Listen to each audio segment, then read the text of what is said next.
May gagawin naman tayo isang Xiaomi 20 Pro. Ang problem nito ay nakahang sa logo. So dito guys ay papakita ko sa inyo. Susubukan natin kung paano natin gawin ang ganitong sakit. So dito guys ay check natin. Ang sabi ng may-ari, nag-update lang daw. Tapos nakahang na sa logo. Yan na guys. Naka-stack lang siya sa logo pag pinower on mo. Hindi na siya nagtutuloy. Kahit anong gawin natin, nakalogo lang talaga siya. Ayan. Test muna natin. Ayan. So dito makikita natin guys kung ano yung dapat gagawin. Ang ganitong error kasi madalas pag update ng mataas na version, nagkakaroon ng error. Dati raw hindi naman daw nagloloko yung unit niya nung in-update lang, saka lang siyang naghang, naka-logo lang. Ito guys, so kanina pa tayo nakabukas pero naka-stack lang siya sa logo, ganyan lang, hindi na tumutuloy. Ayan. So wala ibang solusyon dito kundi ang i-reball natin ang CPU. Pero pag ganito kasi guys, kadalasan pag naka-stack sa logo, madalas yan sobrang init yung CPU pag ganito. Tatry natin subukan i-reball kung mapapagana ba natin. Minsan yung iba pag ganito nagkakaroon ng error, yung pag ni-reball mo bigla na lang siyang namamatay, lalo pag buhay yung unit. Medyo tagilid tayo dito guys kasi minsan yung iba nito pag ni-reball mo hindi na nagpa-power. Pero susubukan pa rin natin kung mapapagana natin to. Test muna natin sa power supply para malaman. Pag mga ganito nakahang lang, nasa around 200 to 300 to 400 yung temperature, yung ano niya, yung voltage na binibigay. Masyadong mataas, ibig sabihin overheated na talaga siya. Pag ganito, ayan. 200, 300, tapos hindi na siya tumutuloy. Ibig sabihin guys, corrupted na yung CPU nito. Ang gagawin natin ay i-reball natin yung CPU. Yun lang ang tanging solusyon para mag-back to normal siya. Kasi kahit i-program natin, hindi talaga siya magagawa. Kahit i-program mo, hindi magbabago. So, walang ibang solusyon kundi i-reball na lang. Stock logo lang siya. Ngayon, susubukan natin paano natin kung kaya ba natin mapagana doon sa reball. Kadalasan kasi na matanggap ko nito guys, mga patay. Yun kadalasan. Pero ito, napakataas ng voltage na binibigay niya. 300, yung around 300 to 200, tapos nawawala na, hindi na siya tumutuloy. Kaya walang ibang option kundi i-reball yung CPU. Pero susubukan natin kung mapapagana natin. Ayan. Dito natin malalaman kung talagang magno-normal yung unit na ganito.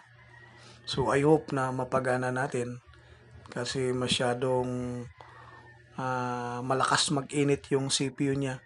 Usually naman guys, basta ingatan lang na mabuti yung CPU sa pagbuhat ng CPU. Mababalik to sa normal. Basta ingatan lang ng pagkaangat.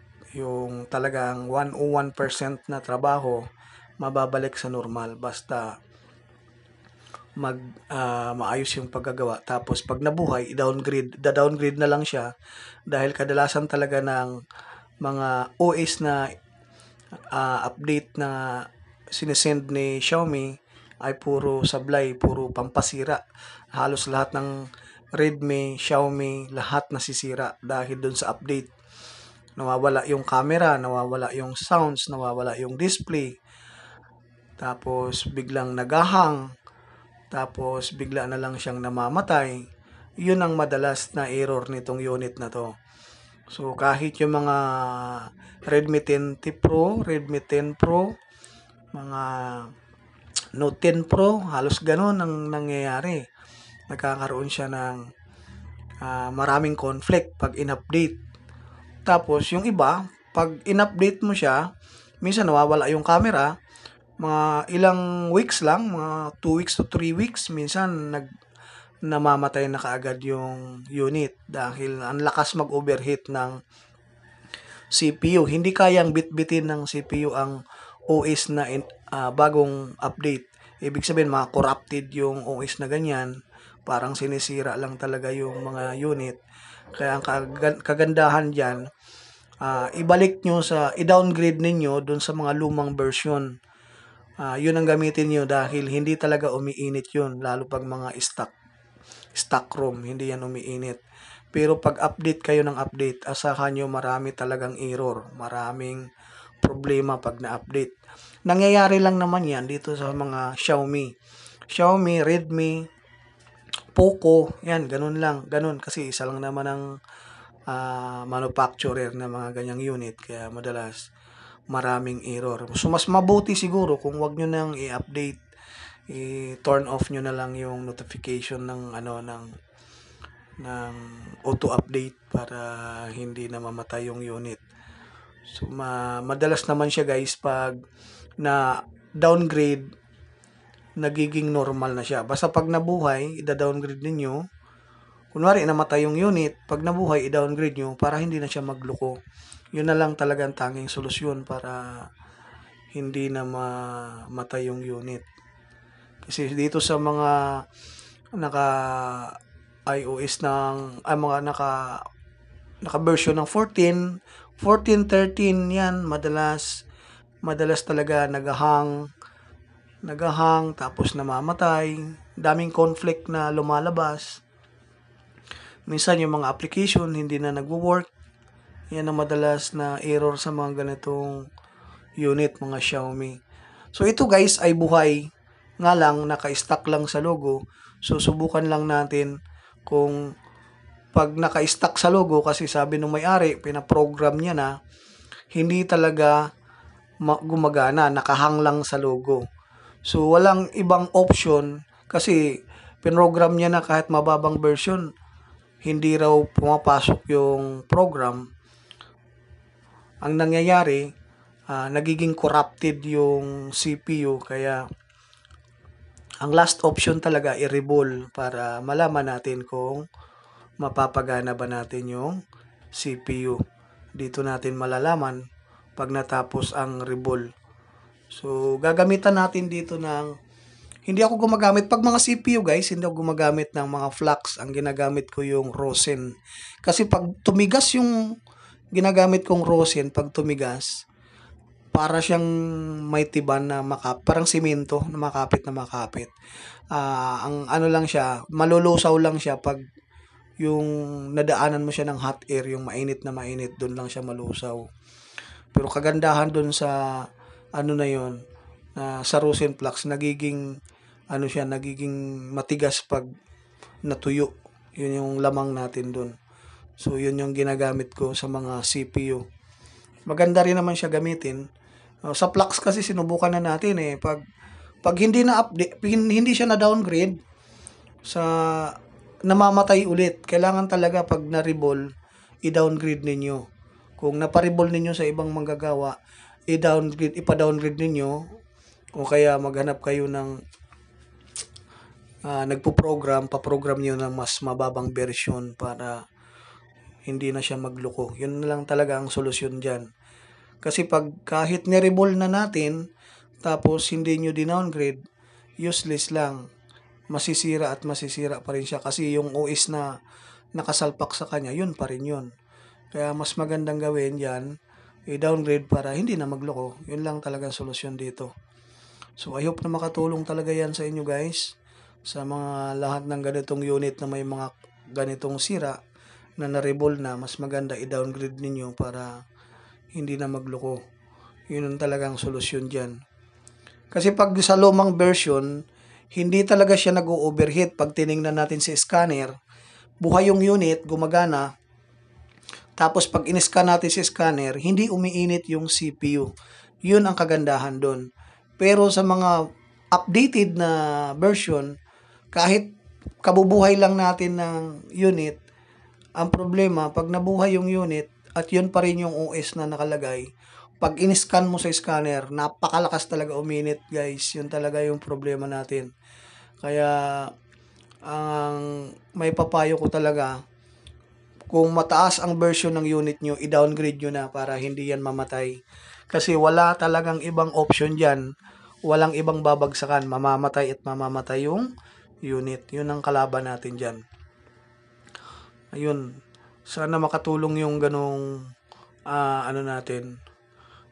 pamamaraan para hindi na magkaroon ng error ang unit ninyo dahil napakasilan talaga ng ng CPU, tapos lahat ng sinend ng Xiaomi na firmware na in-update na mga tataas ang version, lahat defect, lahat patay, lahat namamatay yung unit. Kung hindi namatay, nawala yung camera, nawala ang display, nawala ang music, yun, sunod-sunod na yan. Kaya walang magandang maidulot talaga yung mataas na version.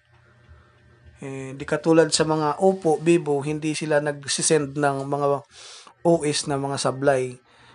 Yung Xiaomi, Redmi, lahat ng sinend nila na updated na OS talagang pamatay. Kaya ang unit, kadalasan na nag-update ng unit, puro deadboot, puro may mga error. Yun yung problema natin.